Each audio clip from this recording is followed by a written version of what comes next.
ತಾನೇ ರೈತರನ್ನ ಮಾತಾಡಿಸ್ತಾ ಇದ್ವಿ. ಮಹೇಶ್ ಗೌಡ ಅವರು ಹೇಳ್ತಾ ಇದ್ರು, ಅಟ್ಲೀಸ್ಟ್ ಬೆಳೆದು ನಾವು ಫ್ಯಾಕ್ಟ್ರಿಗೆ ಸಾಗಾಟ ಮಾಡ್ತೀವಲ್ಲ, ಅದಕ್ಕೆ ಖರ್ಚು ಮಾಡ್ತೀವಲ್ಲ, ಅದು ವಾಪಸ್ ಸಿಗ್ತಾ ಇಲ್ಲ ನಮ್ಮ ಕೈಗೆ, ಅದನ್ನ ಕೇಳ್ತಾ ಇದ್ದೀವಿ ನಾವು ಅನ್ನುವಂತಹ ವಿಚಾರವನ್ನ ಪ್ರಸ್ತಾಪ ಮಾಡ್ತಾ ಇದ್ರು. ಈಗ ನೇರವಾಗಿ ಬ್ಯಾಟರಂಗೇಗೌಡರ ಹತ್ರ ಹೋಗ್ಬಿಡ್ತೀನಿ ನಾನು. ಈಗ ಕೇಂದ್ರ ಸರ್ಕಾರದ ಪಾತ್ರ ಅಂತ ನಿನ್ನೆ ಶಿವಾನಂದ ಪಾಟೀಲ್ ಅವರು ಕೂಡ ಹೇಳ್ತಾ ಇದ್ರು. ನೋಡಿ ಸರ್, ಫ್ಯಾಕ್ಟ್ರಿ ಮಾಲೀಕರ ಸಂಕಷ್ಟ ಕೂಡ ಅರ್ಥ ಮಾಡ್ಕೊಳ್ಬೇಕು. ಎಥನಾಲ್ಗೆ ಕೇಂದ್ರ ಸರ್ಕಾರ ನಿಗದಿ ಮಾಡಿತ್ತಲ್ಲ ದುಡ್ಡು, ಅದು ಕೂಡ ಈಗ ಕಡಿಮೆ ಆಗೋಗಿದೆ. ಸಕ್ಕರೆ ರೇಟ್ ಕಡಿಮೆ ಆಗೋಗಿದೆ. ಫ್ಯಾಕ್ಟ್ರಿಗಳನ್ನ ನಿರ್ವಹಣೆ ಮಾಡೋದು ಕೂಡ ಬಹಳ ಕಷ್ಟ ಆಗ್ತಾ ಇದೆ ಅಂತ ಕೇಂದ್ರ ಸರ್ಕಾರ ಸ್ವಲ್ಪ ಮುತುವರ್ಜಿ ವಹಿಸಬೇಕು ಇಂಥ ವಿಚಾರಗಳಲ್ಲಿ ಅಂತ ಸಕ್ಕರೆ ಸಚಿವರು ಹೇಳ್ತಾ ಇದ್ರು. ಕೇಂದ್ರ ಸರ್ಕಾರದ ಪಾತ್ರ ಇದೆಯಾ? ಅವರಿಂದಲೇ ಇಷ್ಟೆಲ್ಲ ಸಮಸ್ಯೆ ಆಗ್ತಾ ಇದೆಯಾ ಅಂತ ನೋಡಿ. ಇದು ಫೆಡರಲ್ ಸಿಸ್ಟಮ್. ಮಾನ್ಯ ಮುಖ್ಯಮಂತ್ರಿಗಳು ಮತ್ತು ಮಂತ್ರಿಗಳು ಕೇಂದ್ರ ಸರ್ಕಾರದ ಮೇಲೆ ಆರೋಪ ಮಾಡೋದ್ ಬಿಟ್ರೆ ಒಂದು ನಯಾ ಪೈಸದ್ದು 2.5 ವರ್ಷದಿಂದ ಕೆಲಸ ಮಾಡ್ತಾ ಇಲ್ಲ.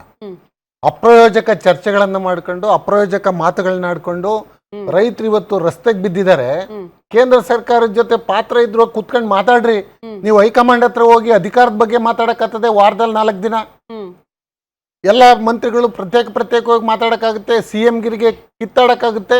ಈ ಕೇಂದ್ರ ಸರ್ಕಾರ ಪ್ರಧಾನ ಮಂತ್ರಿಗಳ ಜೊತೆ ನಿಮ್ಮ ಕಷ್ಟ ಮತ್ತು ಚರ್ಚೆಗಳನ್ನ ಮಾಡ್ಲಿಕ್ಕೆ ಆಗೋದಿಲ್ವಾ? ನೀವು ರೈತರ ಜೊತೆನೆ ಮಾತಾಡ್ಲಿಕ್ಕೆ ರೆಡಿ ಇಲ್ಲ. ನೀವು ರಾಜಕಾರಣ ಮಾಡ್ತೀರಿ ಮಾತೆತ್ತಿದ್ರೆ. ರೈತರು ಇವತ್ತು 3,500 ರೂಪಾಯಿ ಏನಕ್ಕೆ ಕೇಳ್ತಿದ್ದಾರೆ? ಅದರ ಬೆಳೆಗೆ ಇವತ್ತು ಅವನಿಗೆ 100 ರೂಪಾಯಿ 150 ರೂಪಾಯಿ ಸಿಗೋದಿಲ್ಲ.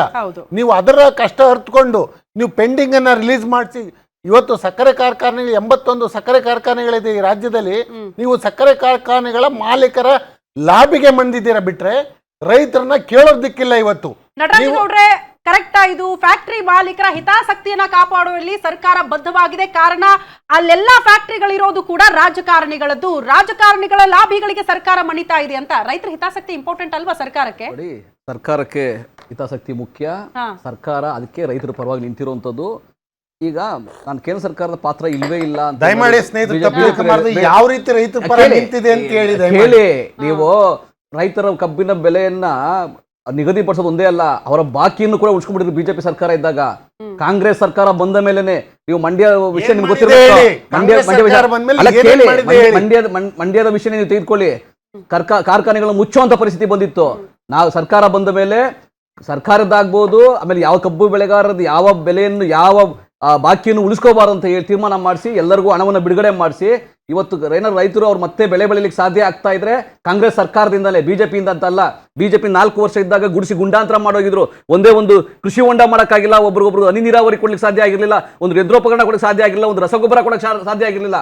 4 ವರ್ಷಗಳ ಕಾಲ ನಿಷ್ಕ್ರಿಯ ಆಗಿ ರಾಜ್ಯವನ್ನು ಹಾಳು ಮಾಡೋಗಿದ್ರು. ಇವನ್ ಅವ್ರು ಉತ್ತರ ಕರ್ನಾಟಕದಲ್ಲಿ ನೆರೆ ಹಾವಳಿ ಆಗಿ ಮುಳುಗೋಗಿದ್ರು ಕೂಡ ಕೇಂದ್ರ ಸರ್ಕಾರದಿಂದ ಹಣ ಬಿಡುಗಡೆ ಆಗಿರಲಿಲ್ಲ. ಆಮೇಲೆ ಅವ್ರಿಗೆ ಏನ್ ನಷ್ಟ ಆಗಿತ್ತು, ನಾವು ಸುಪ್ರೀಂ ಕೋರ್ಟ್ಗೆ ಹೋಗಿ 6 ತಿಂಗಳು ಹೋರಾಟವನ್ನ ಮಾಡಿ ಕೇಂದ್ರ ಸರ್ಕಾರ ಚೀಮಾರಿ ಹಾಕ್ಸಿ ಹಣವನ್ನ ಬಿಡಿಸ್ಕೊ ಬರ್ಬೇಕಾಗಿ ಬಂತು. ಜಂತರ್ ಮಂತರಲ್ಲಿ ಇಡೀ ಮುಖ್ಯಮಂತ್ರಿ ಆದಿಯಾಗಿ 130 ಶಾಸಕರು ಹೋಗಿ ಪ್ರೊಟೆಸ್ಟ್ ಮಾಡಿದ್ರು ಹಣವನ್ನ ಬಿಡಿಸ್ಕೊಳ್ಳೋಕೋಸ್ಕರ. ಕರ್ನಾಟಕಕ್ಕೆ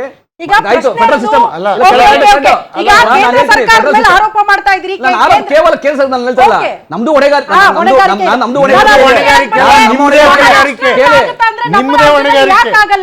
ಮಹಾರಾಷ್ಟ್ರದಲ್ಲಿ ನೋಡಿ ಸರ್, ನಾನು ಈಗ FRP ತೀರ್ಮಾನ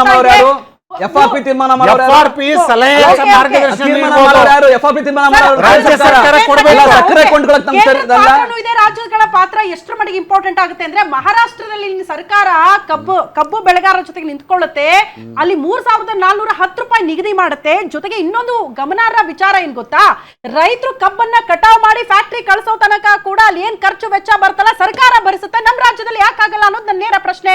ಯಾಕೆ ರಾಜ್ಯ ಸರ್ಕಾರ ಹಂಗ ದಿವಾಳಿ ಎದ್ದು ಹೋಗಿದೆಯಾ, ಬೊಕ್ಕಸ ಖಾಲಿ ಆಗಿದೆಯಾ, ಇದನ್ನ ನಿರ್ವಹಣೆ ಮಾಡಕ್ಕಾಗಲ್ವಾ, ರೈತರ ಹಿತಾಸಕ್ತಿ ಕಾಪಾಡಕ್ಕಾಗಲ್ವಾ ಈ ವಿಚಾರದಲ್ಲಿ ಅನ್ನೋದು ಪ್ರಶ್ನೆ. ನೋಡಿ ಈಗ ಇಲ್ಲಿವರೆಗೂ ಯಾವ ರೀತಿ ನಡ್ಕೊಂಡು ಬಂದಿದೆ, ಸರ್ಕಾರಗಳು ಏನ್ ಮಾಡ್ತವೆ, ಅವ್ರಿಗೆ ಈಗ ಕೇಂದ್ರ ಸರ್ಕಾರ FRP ತೀರ್ಮಾನ ಮಾಡುತ್ತೆ. FRP ತೀರ್ಮಾನ ಮಾಡಿದ್ಮೇಲೂ ಕೂಡ ಅವ್ರಿಗೆ ರೈತರಿಗೆ ಅವರ ಮೂಲ ಬೆಲೆಗೆ ಏನು ಆದಾಯ ಬರುತ್ತೆ ಅದಕ್ಕೆ ಏನ್ ಮಾಡ್ಬೇಕು ಅಂತ ಒಂದು ತೀರ್ಮಾನ ಮಾಡ್ತಾರೆ. ಅದ್ರ ತಕ್ಕನಾಗೇನೆ ಅವ್ರು ಇಲ್ಲಿವರೆಗೂ ಹಣವನ್ನು ಕೊಟ್ಕೊಂಡ್ ಬಂದಿರೋದು. ಅವ್ರು ಹೇಳ್ತಾ ಇರತಕ್ಕಂಥದ್ದು ಸಾಗಾಣಿಕೆ ವೆಚ್ಚ ಅಥವಾ ಇನ್ನೊಂದು ಅದೆಲ್ಲ ಮಿಲ್ಲವರು ತೀರ್ಮಾನ ಮಾಡ್ತಾರೆ. ಏನಾಗಿದೆ ಗೊತ್ತಾ, ಸಕ್ಕರೆ ಡಿಮ್ಯಾಂಡ್ ಕಡಿಮೆ ಆಗಿ ಕೇಂದ್ರ ಸರ್ಕಾರ ದಾಸ್ತಾನು ಯಾರು ಮಾಡ್ತಾರೆ, ಎಕ್ಸ್ಪೋರ್ಟ್ ಯಾರು ಮಾಡ್ತಾರೆ, ಕೇಂದ್ರ ಸರ್ಕಾರ ಮಾಡ್ತಾ ಇತ್ತು ಇಲ್ಲಿವರೆಗೂ ಮಾಡ್ತಾ ಇದೆ. ಇವಾಗ ಕಳೆದ 2021-22 ಕೂಡ ಕೇಂದ್ರ ಸರ್ಕಾರ ಸಕ್ಕರೆಯನ್ನ ಎಷ್ಟು ಎಕ್ಸ್ಪೋರ್ಟ್ ಮಾಡ್ತಾ ಇತ್ತು, ಇವಾಗ ಎಕ್ಸ್ಪೋರ್ಟ್ ಮಾಡ್ತಾ ಇದೆಯಾ, ಆಗ್ತಾ ಇದೆಯಾ, ಹೋಗ್ತಾ ಇಲ್ಲ. ಡಿಮ್ಯಾಂಡ್ ಕಡಿಮೆ ಆದಾಗ ಸಕ್ಕರೆ ಬೇಡಿಕೆ ಕಡಿಮೆ ಆಗಿ ರೈತರಿಗೆ ತೊಂದರೆ ಆಗ್ತಾ ಇದೆ. ನಿಜ ಇಲ್ಲ ಅಂತ ಹೇಳ್ತಲ್ಲ ನಾನು. ಆದ್ರೆ ಕಾರ್ಖಾನೆ ಮಾಲೀಕರು ಕೂಡ ಏನು ಆದಾಯ ಮಾಡಿಕೊಂಡು ಮಜಾ ಮಾಡ್ತಾ ಆ ಥರ ಇಲ್ಲ.